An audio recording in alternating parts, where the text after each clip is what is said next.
Yo, what it is, you know what it is. It's your man, King Musa. Welcome to the Cheat Sheet, where we decode success for creators, professionals, and business owners. I'm your host, King Musa, and today we will be exploring strategies and insight to elevate your game and set you on a path to success. Today, I have a very special guest who truly embodies success. Give a round of applause for Fire Chief, sir. Fire Chief Michael Brown.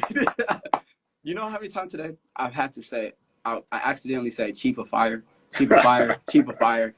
It's just Fire Chief, okay? Fire Chief, it's easy. Thank you so much for joining me today. Thank you. Before we get chatting, I want to learn a little bit more about you. Kind of give us your background, upbringing, where you from, what introduced you into the fire department, and any other background experiences that you have. Very good. I was actually born and raised in Nac. I'm a Ben. Lived here most of my life. Not my whole life, but the majority of my life. Moved away and ended up coming back. A million years ago, I started working for the city part-time in the summers, between school years. Liked working for the city. Eventually, I had the opportunity to become a fire arson investigator and code enforcement officer for the city. It was my first real job, quote unquote. Yeah. But that got my foot in the door in the fire service. That's a little backwards to the way you normally end up, ultimately becoming a fire chief. But I was given the opportunity to continue my training. It's in the fire academy, become a structural firefighter. Yes. And worked my way up from the bottom. And how did the arsoning kind of change your perspective and your path? And like, did it give you a hands up for becoming the fire chief? Yeah, I think being exposed to arson investigation and becoming a fire inspector, where I'm doing technical code enforcement, enforcing the fire code, protecting fire and life safety, certainly helped me when I went into suppression. It's a little backwards. Okay. Honestly, it's probably been a little easier had I been a firefighter first, because I've seen it from the other way. Okay. But it exposed me to a broader reach, broader range of topics than had I only started maybe as just a shift firefighter. So I got to kind of see the big picture and then back up and become a shift firefighter and work my way up. So I think it helps in the long run. Okay, I like that. Has there been any noticeable like incident or challenges in Nacogdoches that influenced you to be in the fire department? Not necessarily influenced me. Unlike most of the people in my career field, I didn't grow up wanting to be a firefighter. Okay. There's so many of the guys and girls that I work with that like, hey, I saw that fire truck rolling down the street when I was 8, and I wanted to be a firefighter. I kind of backed my way into it, and it's the best thing that ever happened to me. But there wasn't really an inciting incident. Okay. Yeah. Okay. That's interesting. What would you say what made you be satisfied with being in the fire department? It sounds a little cheesy, I guess, but the opportunity to help people. Okay. This is my community. This is where I've grown up, and it's been good to me. And to be able to provide a service back to my community to help people. When people call the fire department, we come to make things better, and that's super satisfying. Okay, I like that. What core values guide your leadership as the fire chief? Core values. Let me try to make it succinctly. Integrity. Okay. Honesty. Discipline, self-discipline. Okay. Wow. Those are the big three in our world. Really? Okay. Wait. See, these are your core values for leadership. So if you're holding yourself up to integrity, honesty, and discipline, how do you see that transcending down to the other firefighters? And how would a firefighter be able to hold up integrity or honesty and things like that? Trickle down. My personal goal is to lead by example, is to walk the walk, not just say the words, but to do that. I'm going to mess up. I'm going to make mistakes. I'm going to own it. I'm going to tell you about it. I'll tell you why I made the mistake, and we're going to back up, do it again, and fix it. As far as being a firefighter, it boils down to do the right thing. Okay. It sounds simple, but when in doubt, do the right thing. We have a saying in our department that honestly the previous fire chief coined, but ask yourself when you find yourself in one of those gray areas, is it good for the community? Is it good for the department? And is it good for the men? If the answer to those 3 questions is yes, then do it. Even if the SOP or the SOG says, hey, you have to do this, but you find yourself in that little quandary, if it's good for the community, good for the department, good for the men, do it. I like it. Now, how does discipline play a role in the whole fire chief? really, my emphasis is on self-discipline. My goal is to empower our folks to be the best firefighters there are, to provide the best level of service. But ultimately, it's up to each individual to. I can only jump up and down and yell so much, and that's not effective. So each individual has got to look inside themselves and go, "Hey, I need to do the right thing." And we're human; we're not always going to do the right thing. But the overwhelming majority of the time, looking inside and going, "Hey, you know what? I'm feeling lazy today, but we need to go train." Yes. Or I'm feeling lazy. I don't really feel good, but you know what? I need to work out. Okay, look at that.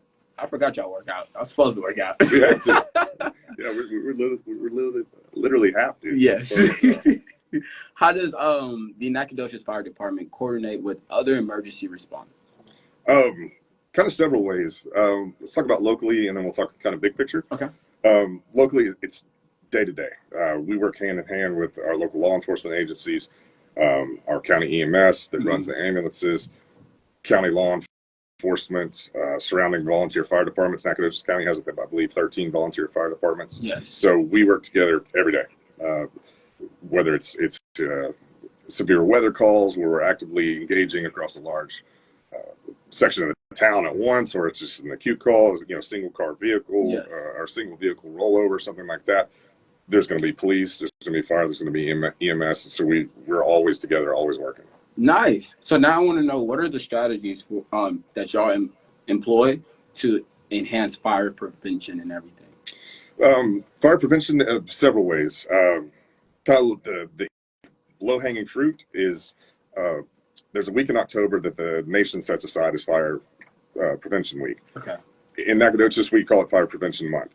And so our primary responsibility during the month of October is we go to the schools. And we start with the kids, because if we can get the kids trained and educated on life safety practices and fire prevention practices, and they learn that progressively over the years, then when they grow up, they've got that mindset, and they're hopefully teaching their children, and then we're going to keep teaching their children. So we hit all the schools throughout the city. We also offer the service to the county schools, even though it's outside our jurisdiction.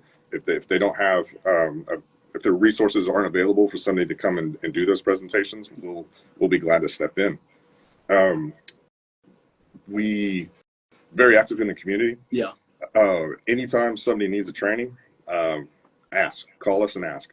We'll do presentations on how to use a fire extinguisher. Okay. Smoke detector safety. We meet with civic groups, church groups. Within reason, basically anything you ask, we can have somebody come and talk to you about it. And I'm gonna be honest with you. I guess I'm still young. I must have not been paying attention in class. The only thing I remember when it comes to fire safety was stop, drop, and roll. That's There was nothing leading up to, hey, don't stick it. I know common sense, don't stick stuff in the plug, but what would you say is the core of fire, or just public safety awareness? What does the public need to worry about the most, or yeah, kind of what they should be worried about the most, and things that they should keep in memory. Okay. Like stop, drop, and roll, or just little acronyms that might have. I think it boils down to, arguably home safety. You want to start with the basics. You want to have smoke detectors in your home that work, and you change the batteries. And when they're chirping, you change the battery. You don't just don't let it be. Oh man. The number one cause of fires is cooking fires. That's a no-brainer. Okay. So, having a fire extinguisher in your home, making sure that thing's charged up and that it's ready to go if you need it. Another problem we see is unattended candles. Everybody wants candles, smell great. They forget about it, and so it burns down, and it's sitting on top of a plastic alarm clock and sets the alarm clock on fire. Wow. Or they set it next to a drape, curtain, and it's fine, and then they leave for a few minutes, the wind blows and burns the house down. This sounds like common sense lacking. Well, it happens to the best of us. Okay. It just takes a lapse in judgment. Extension cords. Now you're talking to me. Yeah. Extension cords can be a big problem. You should never plug in any large appliance into an extension cord, like your refrigerator, big freezer, washer, dryer, that kind of thing. That needs to be plugged directly into the wall. Most extension cords aren't made to carry the the power load that those machines require. So they'll overheat and cause fires. And the other thing is, and some manufacturers not going to like me saying this, the cheapo extension cords that are frequently brown, very lightweight. Christmas time. Yep. We would call them the brown cords of death. Okay. And that sounds a little macabre, but unfortunately, many of the fires that we go to are caused by those extension cords. They're not well made. People need to avoid running those under carpet or something like that, where they're subject to physical impact and they get damaged and break down. So, kind of on that note, any equipment that you use, especially if it's carrying power, electrical power, we recommend that you look at that before you buy it and look for a sticker on the back or built into it in the extension cord, and look for something that says it's UL listed. That stands for Underwriters Laboratory. Okay. And what that is an independent third party that tests those things and says, hey, these are made well. And so you look at some of those cheapo extension cords that cause so many fires, and there's not a mark on them. And so always look for that on any of your appliances, because those have been tested and vetted to make sure they're safe. Now, quick little sidebar question. Are the batteries thing like real? Like, you know, when they say don't throw away batteries and everything? There have been some problems with lithium-ion batteries. Okay. Some of the chargers. I don't know what else to do with it. I mean, I just finished. Some of those things are very well made, and you don't have any problems, and then some of them aren't. Okay. And it's hard to tell. What's the best way to handle like batteries and stuff? Is there recycling for it? There is recycling. And off the top of my head, I can't think of where that is here in town. Okay. But yes, the recycling centers. I think Lowe's Okay. has a recycling center for that. Nice. And they dispose of those, recycle or dispose of those properly. Yes, sir. So story time. Can you share a successful fire operation or life-saving initiative? Ooh, don't put me on the spot. I'm sorry. I like stories. Every day, man. That's what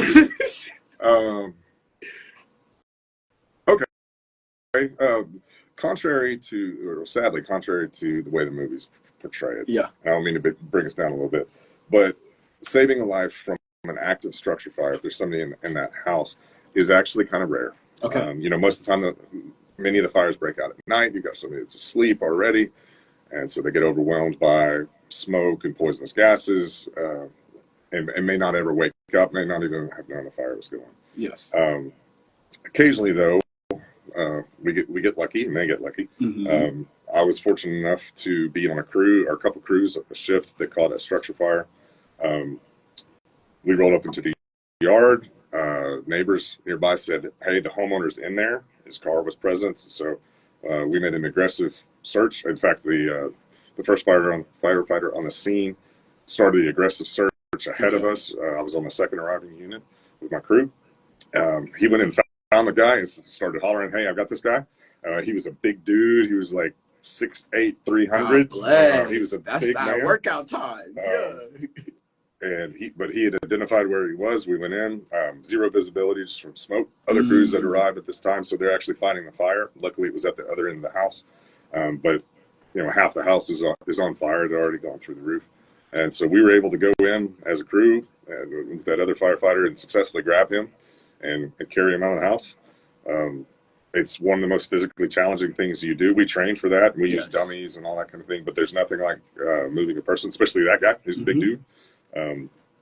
It's extraordinarily tiring, and like the crew I was on was young, a lot younger than me, and fit and strong folks, and it's still exhausting. Yes. But we managed to get that guy outside, started life-saving procedures outside, started to do CPR, and realized actually we didn't need to. He was breathing on his own. Good. And so that guy made a full recovery. I like that. Big round of applause. Bro. Big round of applause. Now a little feedback from my understanding. So I used to wake up as a little kid, turn on ABC 13, and there's an apartment fire just actively happen. Is that more common? Or apartment fire more? Typically, yeah. Okay. It makes sense just because of the density. You have more pieces of equipment that might fail. You've got more electrical equipment. You have more people. And so with the best of intentions, more people, more mistakes, and you got that in a relatively compact area. So they do tend to be a little bit more common. So how do you manage the safety, the fear, just everything that might transcend during that bigger, like if a dorm set on fire, there's a lot of things kind of moving just the fire. How do y'all keep the calmness of the whole like apartment? It's practice. Okay. For us, it's experience from having been there and done that over the years, and we do a great job in the fire service of mentoring. You know, those old hands teach the young hands what they've learned, and that you pass on that experience.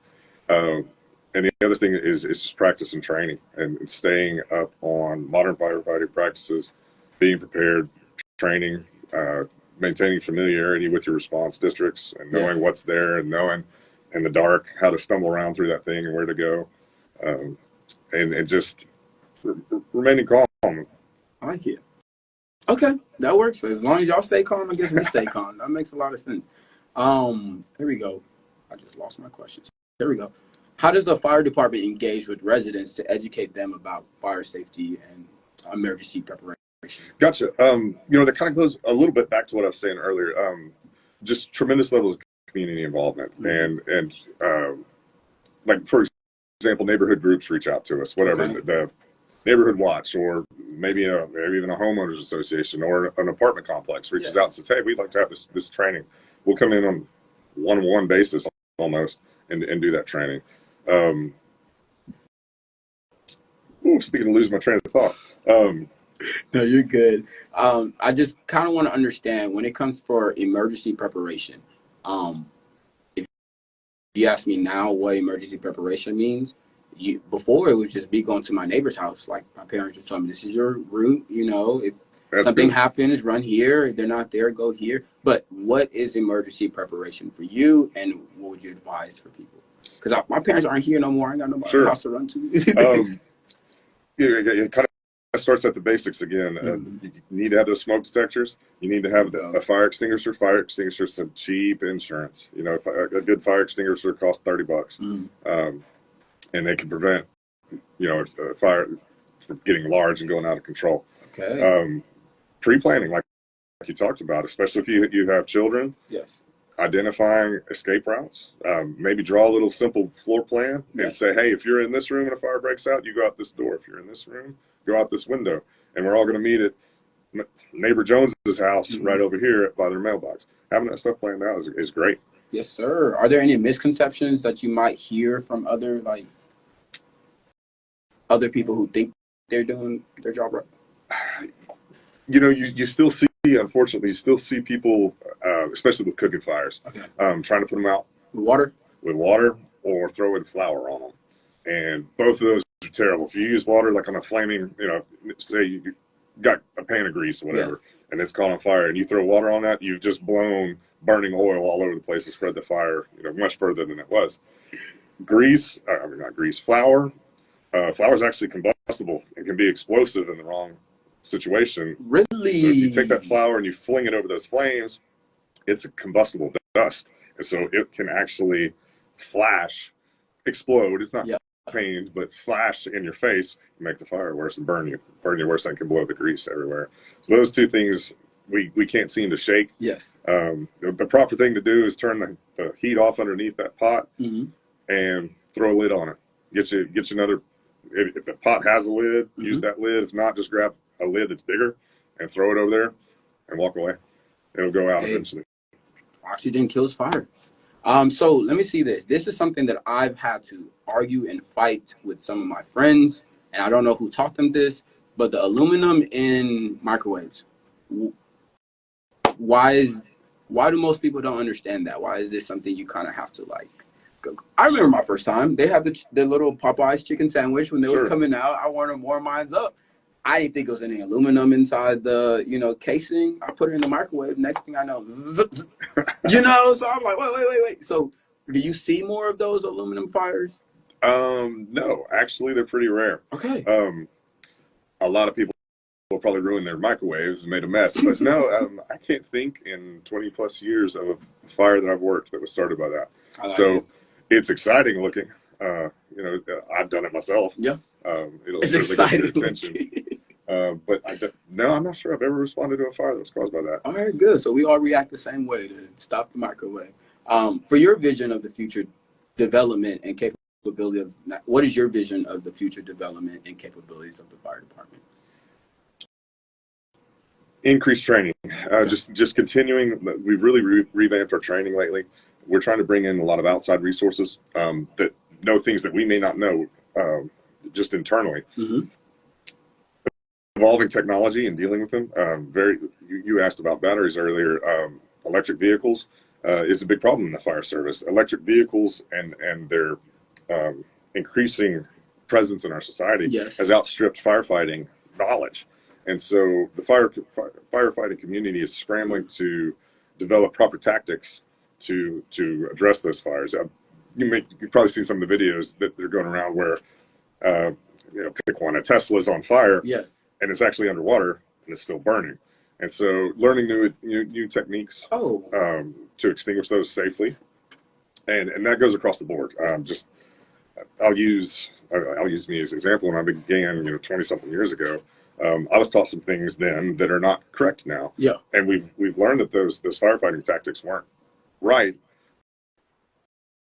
because of technology, increased computer modeling, Mm-hmm. more detailed studying, better cameras, better thermal imaging, where we can actually see what's happening in fires where we didn't have that capability years ago. And so our understanding of fire and fire behavior continues to evolve. Yes. So we've got to stay on the forefront of that and make sure we're not stuck in the past. Yes. And not using the best tactics. So from your best awareness, I've never even thought about the whole electric car thing. That was something that totally passed my mind. I never thought about that with y'all. But how does that what should we be aware of these electric cars, electric vehicles, even the bikes? We can't even have that in our dorm. Right. The main problem, like from our perspective with them, is they're very difficult to extinguish. Okay. Our traditional firefighting methods don't work very frequently. Additionally, no car fire is healthy. I'm not saying, it doesn't matter what type of car it is, that the products of combustion that come off a car are nasty. Mm-hmm. But there are some very nasty poisonous gases that come off of those large electric vehicles with the batteries they have.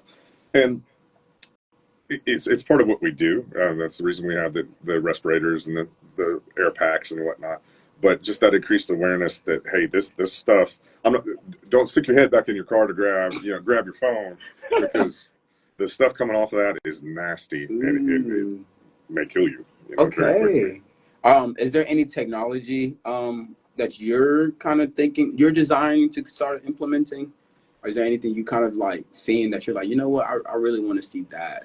I think increased use of drones. Okay. And we're already doing that. Well, luckily, our police department here has a pretty healthy drone program, and we work hand in hand.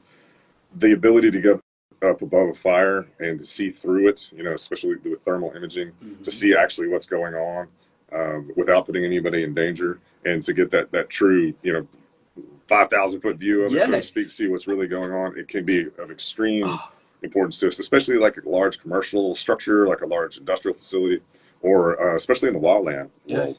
Because you can go and scout a wildfire without putting somebody in danger and go, hey, this is not where we thought it was. It's actually running really fast to the north. We thought it was going to the west. And you can check it out on camera. I think that's going to be a game changer. Dude, that's so cool. That's cool. That's cool, man. I like that technology can benefit us that way. How do you intend on adapting to, let me slow that down. How do you intend to adapt to evolving fire risks responsibility? I know you say more training and things like that, but is there anything that you feel like there's a lack of learning, or something that you feel like, hey, we really need to involve in this? I know the technology is just public safety awareness. That's always a struggle. In fact, I'm glad you asked that question. Maybe I'll answer a little differently. Ironically, with the tremendous amount of information that we have at our fingertips, I mean, your phone, whatever, you think about all the apps you got, all the things you look at, different social media things, it's actually diluted our messaging.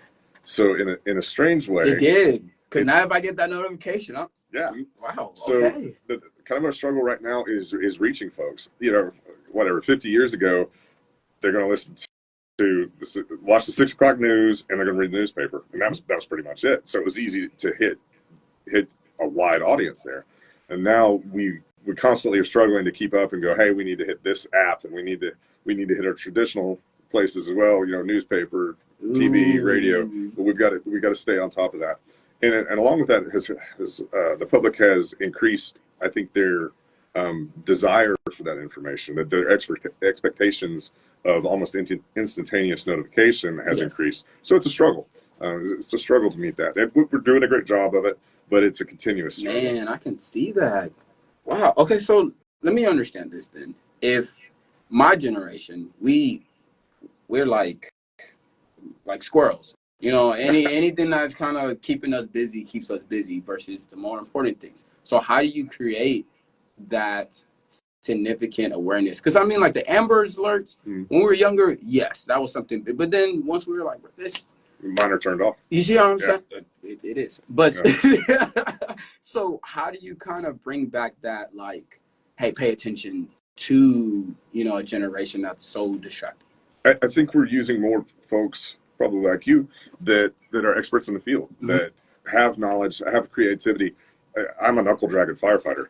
You know, that coming up with creative messaging may not be my strong suit, but we're utilizing those folks that are formally trained and educated into it, that do a great job of it. So they come to us and go, hey, what do I need to say? Yes. And they're like, I need you to say this.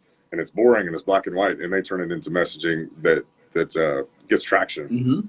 I know we have one ad that kind of runs on here that will go over like the fire department, and it's weird how they set it up. There's, oh, if you do this, no. You do this, no. But the fire safety, that's it. I was like, okay, I like how y'all did that. But let's go ahead and dive into actually our main question, and this is something that might take us a long time.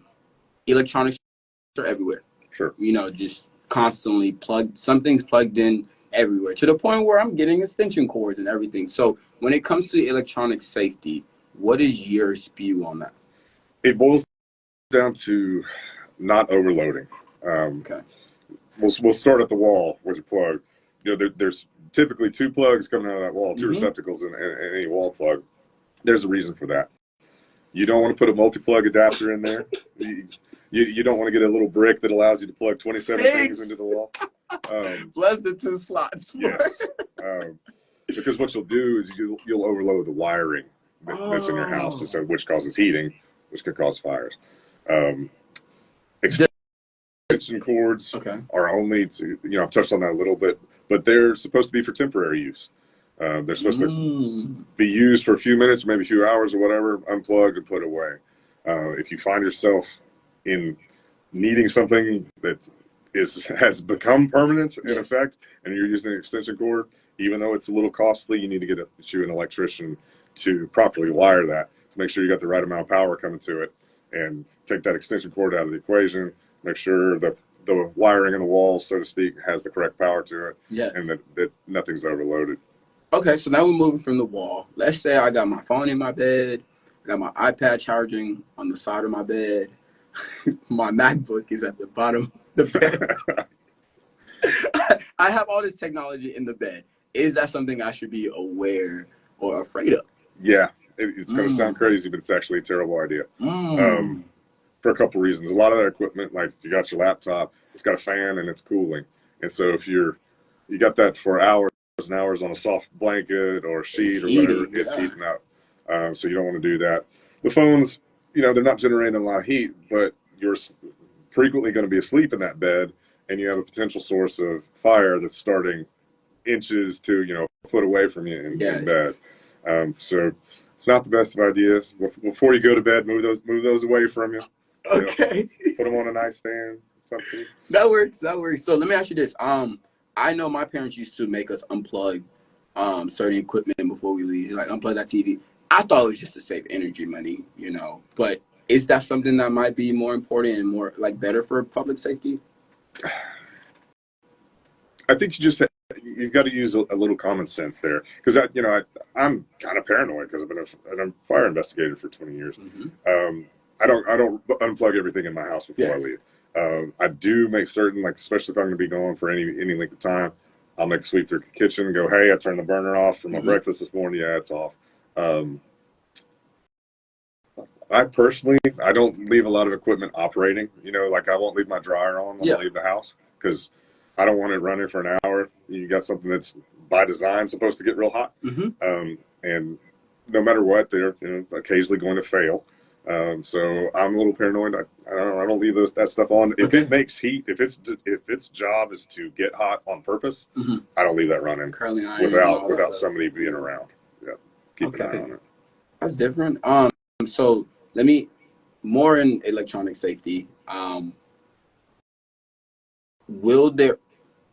I don't even know how to work this the right way. What I'm nervous about is I have cords running everywhere. I'm gonna be honest with you. I have. You are who I'm talking about. Serious. I'm so serious. I have about 6 headphones that are charging, 2 mics that are charging, and like just how would I properly charge my devices if I have to be aware of this whole plug? Because I think I did shut down a couple of my plugs now that I think about The it. best thing to do is just try to spread it around as much as you can. Try to catch different circuits, and you may not know. It's hard to look around and go, hey, this room has this circuit, this room has that circuit, but just don't add a whole bunch of multi-plug adapters. If you've got a whole lot of equipment in your bedroom, probably need to spread that around a little bit because the room next door may be on a different circuit. Move that around your house a little bit is probably a pretty good idea. Got you. I like that. Is there anything else you want to bring awareness to? No, I encourage, we have the ability in Nacogdoches to be, because we're small enough, we're still a small town, with a professional fire department, but it's still a small town fire department. Yes, sir. So I encourage anybody to reach out to us. We love engaging with the community. Most firefighters are very gregarious, outgoing folks. They like to interact with the public. So I encourage everybody, if you've got a question, call us. We'll help you out. You got a request, we'll see if we can make it happen. I actually do have a question. There was a time I was giving blood, and I met this dude who said he was a volunteer firefighter. What does that mean? What does that look like, and how does a person get involved? It depends a little bit on the volunteer department. Nacogdoches has a large number of volunteer fire departments. My fire department, we're fully paid. We don't utilize volunteers, but it's a great way to serve your community, and it's a great way to get your foot in the door if you ever want to be a firefighter in the future, because it looks great on your application to say, hey, I'm serious about this. I did this and I didn't get paid. I'm doing this because it's what I want to do and I want to help people. So really the thing to do is look around your community, especially if you live a little bit outside the city, like many of us do here. Find who your local volunteer fire department is. Reach out to those folks, because nationally, the numbers of people willing to volunteer and be firefighters is dropping. Okay. And so those folks need help. So if you have an interest in it, then absolutely find out who your department is and reach out to them. And I guarantee you they'll put you in. Yes, sir. Are there ways that the Nacogdoches Fire Department connects with the school, or can there be ways? With SFA? Yes. Man, I'd say we're pretty heavily involved, actually, these days. I'll use COVID as an example. The Nacogdoches Fire Department was kind of ramrodding vaccine distribution here. We worked very closely with SFA, especially the School of Nursing. They were a godsend. Man. Those folks, thousands of hours probably during that process, giving shots, doing paperwork, helping us. We could never have done that without them. We also work very closely with SFA's safety group. These days we're consulted for building construction and projects on campus. It's not our jurisdiction, the state property. Effectively, SFA can do what it wants, but we're the responding agency. So we're the folks that come if there is a problem. And so there's a great back and forth that exists between the city and SFA, and it's phenomenal. Yes, sir. I love that, Mr. Brown. Thank you so much, Mr. Brown, for this interview. Thank you. You really gave me a bigger insight of things that I'm doing wrong. Lots of things to fix in my room. But no, thank you for such an amazing guest, y'all, for sharing his insight and his wisdom with us today. Remember, the success is a journey, and the cheat sheet is here to help you along the way. Subscribe, connect on social media, and join the community. Until next time, stay tuned for Tuesday. We have another Dean of College, all right? You have a great day.